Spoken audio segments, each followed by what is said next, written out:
Hello dear students, आज अच्छे level के क्वेश्चन है और इसी टाइप के क्वेश्चन आपको देखने को मिलने वाले हैं। तो पूरी प्लेलिस्ट को देखें आप लोग। इसी वीडियो के डिस्क्रिप्शन में सारे लिंक मिल जाएंगे। ये बुकलेट भी आप लोगों के लिए तैयार की गई है। जो बेसिक्स पढ़ चुके हैं उनके लिए ये बुकलेट काफ़ी काम आने वाली है। इसके रिगार्डिंग भी आपको डिटेल्ड वीडियो मिल जाएगी। इसी वीडियो के डिस्क्रिप्शन में सारे लिंक हैं। शुरू करते हैं वीडियो को बिना देरी के। क्वेश्चन है आपके सामने रॉन्ग नंबर सीरीज़ का। यहाँ देखिए डिफरेंस 1 का दिख रहा है, यहाँ देखिए डिफरेंस 4 का दिख रहा है, यहाँ डिफरेंस देखते हैं तो 27 का दिख रहा है, यहाँ पर देखिए अंतर दिख रहा है 16 का। अगला देखिए कितना अंतर दिख रहा है 3 2 1 123। कोई पैटर्न यहाँ पर आपको समझ में आया? देखिए आ रहा होगा। ये 1 की क्यूब है अगर तो ये 2 का स्क्वायर है, ये 3 की क्यूब है अगर तो ये 4 का स्क्वायर है। इसका मतलब है अगला 5 की क्यूब यानी 125 होना चाहिए था। अगर ये 123 गलत है तो ये 161 की वजह से गलत है, क्योंकि अगर 284 होता तो ये फिर 16 भी नहीं आता। इसका मतलब यहाँ पर रॉन्ग टर्म क्या है? WT मतलब रॉन्ग टर्म ये है 161। 161 नहीं होना चाहिए था। आगे बढ़ते हैं। मिसिंग नंबर सीरीज़ है, देखिए क्या कैसे होगा ये। यहाँ अंतर है 1 का, आगे अंतर है 8 का, फिर आगे कितने का अंतर है 7 और 2 27 का। आगे कितने का अंतर दिख रहा है आपको? आगे अंतर दिख रहा है 4 64 का। यहाँ से क्या चीज़ आपको दिखी? ये 1 की क्यूब है, ये 2 की क्यूब है, ये 3 की क्यूब है, ये 4 की क्यूब है, आगे 5 की क्यूब, यानी कि आगे आएगा तो 125। लेकिन यहाँ बात गौर करने वाली ये है, पहले माइनस हुआ है, फिर प्लस हुआ है, फिर माइनस हुआ है, फिर प्लस हुआ है, अब माइनस होगा, यानी कि 125 में 125 माइनस होगा तो ये क्वेश्चन मार्क है, इसकी जगह आएगा 0। इसमें देखिए क्या बोला गया है। ये तो सिंपल है, देखते ही कर लेनी चाहिए आपको 5 सेकंड के अंदर। देखिए multiply 2 multiply 2 multiply 2, next multiply 2, तो 56 दूनी 112 होता है, 1120 आएगा। अगर इसका हम डबल करते हैं तो 2240 मिलना चाहिए, जो कि मिल रहा है, यानी सही है। आंसर आएगा 1120। क्वेश्चन है आपके सामने क्वाड्रेटिक इक्वेशन का। सबसे पहले साइन आपको पता होनी चाहिए। माइनस प्लस है तो ये प्लस प्लस बनेंगे, बाई में प्लस माइनस है तो ये माइनस प्लस बनेगा।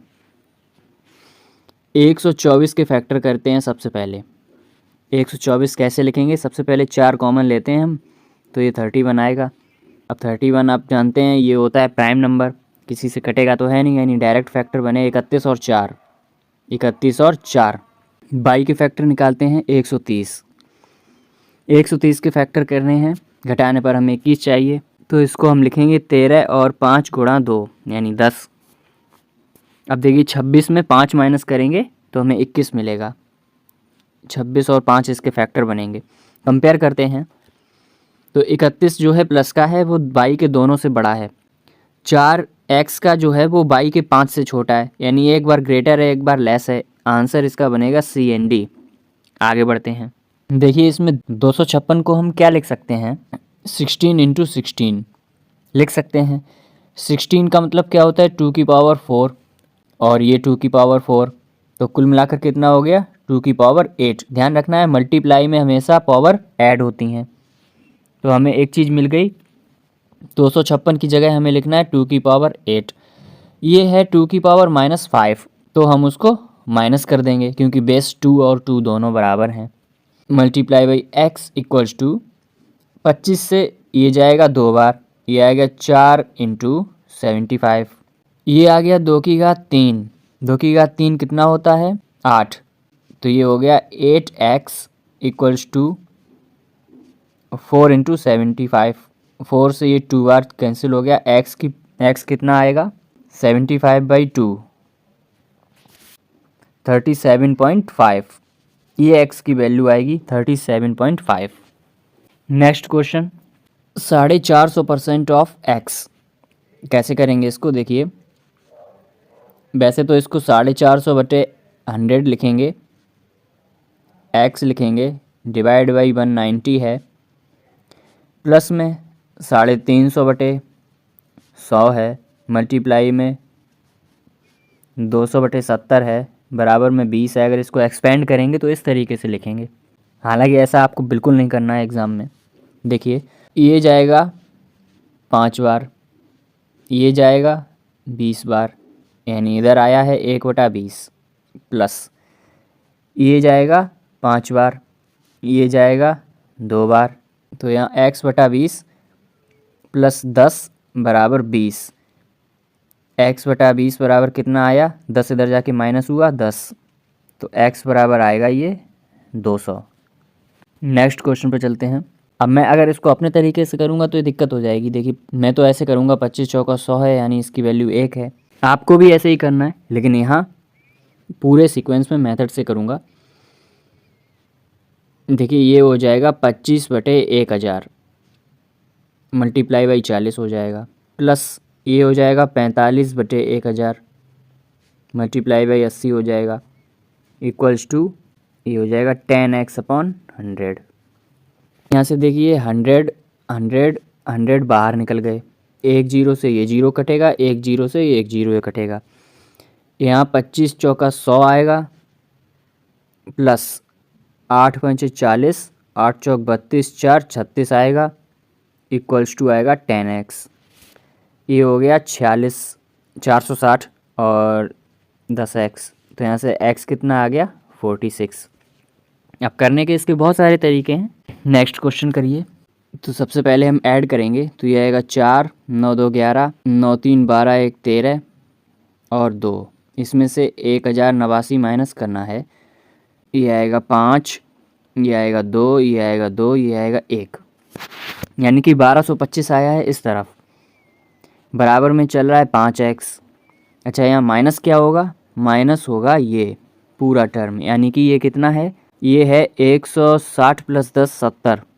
170 यहाँ से माइनस करना है आपको, तो ये आएगा 5 5 और 10 बराबर 5x। तो x की वैल्यू कितनी आएगी 211, 211 आएगी x की वैल्यू। अर्थमेटिक का क्वेश्चन आया आपके सामने, इसको करिए। बोला गया है 3 कंटेनर हैं, इक्वल कैपेसिटी के हैं। ध्यान रखने वाली बात है इक्वल हैं। कोई A है पहले, तो उसके अंदर वाटर और स्पिरिट का रेशियो है 4:11। वाटर और स्पिरिट 4 और 11। कोई B कंटेनर है, उसके अंदर 3 और 7 का है, 3 और 7 का है। और कोई C कंटेनर है, उसके अंदर 2:3 का है। आगे बोला है इन सबको आपस में मिला दिया, तो हमें ये बताना कि मिलाने के बाद उस मिक्सचर में वाटर और स्पिरिट का रेशियो क्या हो जाएगा। देखिए सबसे ऊपर लाइन बोली गई थी इक्वल कैपेसिटी। यहाँ पर देखिए कितना हो रहा है, 11 4 15 होता है, यहाँ पर 7 3 10 होता है, यहाँ पर 5 होता है। ये तो इक्वल नहीं है, ये सारे अलग अलग हैं। यानी 15 10 और 5 का एलसीएम क्या बनेगा 30। 30 बनाने के लिए यहाँ 2 से मल्टीप्लाई करना होगा, यहाँ 3 से मल्टीप्लाई करना होगा और यहाँ 6 से मल्टीप्लाई करना होगा। चलिए अब आगे लिखते हैं इसको। 2 से करेंगे तो ये रेशियो बनेगा 8 और 22 का। 3 से करेंगे तो यहाँ 3 और 21 का। 6 से करेंगे तो यहाँ बनेगा 12 और 18 का। अब देखिए सारी वैल्यू 30 30 30 हो गई हैं तीनों कंटेनर की। अब बस इनको मिला दीजिए। मिलाने का मतलब है इनको ऐड करते हैं। तो 12 8 20 और 29 18 22 40 60 61 61 आ जाएगा। यानी कि जो रेशियो आया है वाटर एंड स्पिरिट का फाइनल रेशियो, वो आया है 29:61। यही इसका आंसर बनेगा। क्वेश्चन में बोला है ट्रेन ए और बी एक्स और वाई की तरफ जा रही हैं एक दूसरे की तरफ, यानी कि अपोजिट साइड में चल रही हैं। चलने के बाद दोनों 4 घंटे बाद एक दूसरे को क्रॉस करेंगी। ए ने एक्स वाई दूरी है जो टोटल, वो 10 घंटे में पूरी कर ली। तो बतानी है बी ने कितना टाइम लिया है एक्स वाई की दूरी पूरी करने में। तो ए ने जो टाइम लिया है 10 घंटे लिया है, लेकिन 4 घंटे में वो क्रॉस कर गया, यानी कि जो दूसरी तरफ वो पहुंचा है वो 6 घंटे में पहुंचा है क्रॉस करने के बाद। तो यहाँ से हम लिखेंगे t² equals to T A का टाइम मल्टीप्लाई टी बी का टाइम। t² कितना है 4 का स्क्वायर इक्वल्स टू, ये होता है मीटिंग टाइम। इसका निकल कर आया है 6। टी बी हमें निकालना है, तो टी बी बराबर कितना आ जाएगा 16/6 इक्वल्स टू ये आएगा 6 से काटेंगे अगर इसको तो 2.6 समथिंग, ये 2.6 समथिंग आएगा। ऐसे लिखते हैं। टोटल टाइम जो लगेगा बी को वो 4 लगा है क्रॉस करने तक, उसके बाद 2.6 लगा है क्रॉस करने के बाद का टाइम, यानी कि 6.6 घंटा लगा है इसको टोटल एक्स वाई दूरी पार करने में। इस तरीके से इस सवाल को हम करेंगे। आगे बढ़ते हैं नेक्स्ट क्वेश्चन पर। अब ये बीच में हल्का सा सवाल आया है, इसको आप देखिए कैसे लगाएंगे। पॉज करके वीडियो लगाइए, उसके बाद मेरा मेथड देखिए मैं कैसे लगाता हूँ। किसी शॉपकीपर ने 20 रुपये प्रति किलोग्राम के हिसाब से नमक को बेचा है, जबकि उसकी कॉस्ट प्राइस 25 रुपये प्रति किलोग्राम थी, लेकिन उसने 1 किलोग्राम के बाट की जगह पर 800 ग्राम वजन यूज़ किया है। तो हमें बताना है कि प्रॉफिट या लॉस जो हो रहा है वो कितने % का हो रहा है शॉपकीपर को। देखिए एक मेथड होता है, ट्रू वैल्यू है उसको कंपेयर करते हैं ट्रू के साथ, फॉल्स वैल्यू है उसको कंपेयर करते हैं फॉल्स के साथ, और कुछ करना ही नहीं है इसमें, बस यही मेथड लगना है। जो सीपी की बात करें, अगर सीपी क्या थी 25 रुपये, ये सीपी थी, ओरिजिनल बात है ये, लेकिन वजन कितना है ओरिजिनल 1000 ग्राम है। ये ओरिजिनल का कंपैरिजन कर दिया। अगर इसको हम डिवाइड करते हैं तो ये 1 रुपये की वैल्यू कितनी आएगी निकल कर 25 से अगर इसको काटेंगे तो 40 बार जाएगा, 40 ग्राम। अब हम एसपी की अगर बात करें, यानी फॉल्स क्या थी कि उसने वो बता रहा है कि हमने 20 पे बेचा है, 20 रुपये प्रति किलोग्राम पे बेचा है, लेकिन वजन कितना यूज किया है 800 ग्राम यूज किया है। इसको जब हम सॉल्व करेंगे तो यहाँ से भी आएगा 1 रुपये की वैल्यू आएगी 40 ग्राम। यहाँ से हमें देखने को क्या मिल रहा है, सीपी और एसपी दोनों बराबर हैं, एसपी और सीपी दोनों बराबर हैं। इसका मतलब नो प्रॉफिट नो लॉस, ना ही प्रॉफिट हुआ है ना ही लॉस हुआ है इस पूरे लेन देन में। इस तरीके से इसको करेंगे, कोई फार्मूला नहीं है, सिर्फ ट्रू का वैल्यू का ट्रू के साथ कंपैरिजन, फॉल्स का फॉल्स के साथ कंपैरिजन। बाद में कमेंट में ज़रूर बताएं आप लोग कौन से क्वेश्चन का मेथड आपको सबसे अच्छा लगा। इसको करिए। इसमें बोला गया है कि प्रेजेंट टाइम में माता की उम्र अपने बेटे से 4 गुनी है। ये है प्रेजेंट मदर एंड सन, और 8 साल बाद की बात करी गई है। 8 साल में क्या हुआ है कि ये जो रेशियो है माँ बेटे का वो 16 और 5 बन जाता है। तो हम लिख लेते हैं कि प्रेजेंट में 4/1 है, बाद में ये 16/5 बन गया 8 साल बाद। इसमें पूछा है कि if x is square of the present age of son then the value of x+2। यहाँ रेशियो कितने का है, यहाँ अंतर है देखिए 3 का, यहाँ अंतर है 11 का। पहले ये अंतर बराबर करना है हमें। इसका मतलब है यहाँ 11 से मल्टीप्लाई होगा दोनों तरफ, यहाँ 3 से मल्टीप्लाई होगा दोनों तरफ। ये बनेगा 48/15 और ये बनेगा 44/11। अब देखिए ये 11 और 15 यहाँ भी अंतर 4 का है, 44 और 48 यहाँ भी अंतर 4 का है, यानी बराबर बराबर अंतर आ गया। तो इसका मतलब 4 जो यूनिट है उसका अंतर आया है 8 साल। ये 8 साल में ही तो अंतर हुआ है, ये 8 साल में ही अंतर हुआ है। इसका मतलब है जो 1 यूनिट है उसकी वैल्यू आएगी 2 साल। अगर 1 यूनिट 2 साल के बराबर है तो प्रेजेंट में सन की पूछी है, तो सन कितना हो जाएगा प्रेजेंट में 11 दूनी 22 साल, 22 साल का हो जाएगा। आंसर ये नहीं है, यानी कि 22 का स्क्वायर होता है 484। ये वैल्यू x की आई है जो उसने कहा है क्वेश्चन में। x is the square of the present age of son. Present age 22 है, उसका स्क्वायर x है, यानी 484 है। उसमें 2 और जोड़ देना है, इसमें 2 और जोड़ देना है, यानी कि आंसर आएगा 486। ये आंसर आएगा। तो बताइए ये क्वेश्चन कैसा लगा आपको। आसान क्वेश्चन को बस सिर्फ एक ये लास्ट लाइन से घुमा दिया गया। नेक्स्ट क्वेश्चन पर चलते हैं। ये बहुत इंपॉर्टेंट, आज की क्लास का सबसे इम्पॉर्टेंट क्वेश्चन है ये। आप लोग लगाइए पॉज करके, उसके बाद सॉल्यूशन देखिए कि इसको कैसे लगाएंगे। इसमें बोला गया है जो CI है तीसरी साल का केवल, और CI है जो दूसरी साल का X अमाउंट पर R% पर एनम की दर से दिया गया है। उनका रेशियो है तीसरी साल और दूसरी साल का 11/10। 11/10 है उनका रेशियो रेट का। X प्लस 1500 रुपये पर 2 साल में CI मिल रहा है 1890 इसी रेट पर R% पर ही। तो हमें X की वैल्यू चाहिए। उम्मीद करता हूँ सवाल समझ में आया होगा। देखिए क्या बोला है सवाल ने। Second year ratio third year. इसका रेशियो क्या है, पहले 3 साल है फिर 2 साल है, यानी 3 साल का 11 है 11, यानी कि जो दूसरी और तीसरी साल का रेट का जो रेशियो है वो 10:11 है, यानी 10 पर 1 बढ़ गया अगली साल, 1 बढ़ा है 10 पर। इसका मतलब रेट क्या निकल कर आ रही है, रेट आ रही है निकल कर 10%। इतनी आसानी से रेट अब देखिए मैंने निकाल लिया। इसको यहाँ पर लिख लेते हैं, रेट आ गई हमारी 10%। आगे बोला गया है X प्लस 1500 रुपये पर इसी रेट पर 2 साल के लिए लगाया गया है। तो 10 का सक्सेसिव क्या होता है निकालना आता होगा, इस तरीके से हम निकालते हैं। ऐसे करके अगर हम निकालेंगे तो ये आएगा 21%। तो 2 साल का सक्सेसिव 10 का बनेगा 21%, याद कर लीजिए ये सब। तो इसका हमें 21% चाहिए। ये दिया कितना है, ये 1890 रुपये दिया है हमें पहले से ही, 1890 रुपये दिया है। इसको सॉल्व कर लेते हैं। 21 से ये जाएगा 9 टाइम्स, तो X प्लस 1500 इसकी वैल्यू आएगी 9000। यहाँ से X की वैल्यू कितनी आएगी 7500। X की वैल्यू यहाँ से सीधी सीधी निकल आई। अब मुझे नहीं पता आपने कैसे लगाया होगा, तो बताइए कमेंट में कैसा लगा ये मेथड। नेक्स्ट क्वेश्चन आपके सामने है, ये भी बहुत अच्छा सवाल है।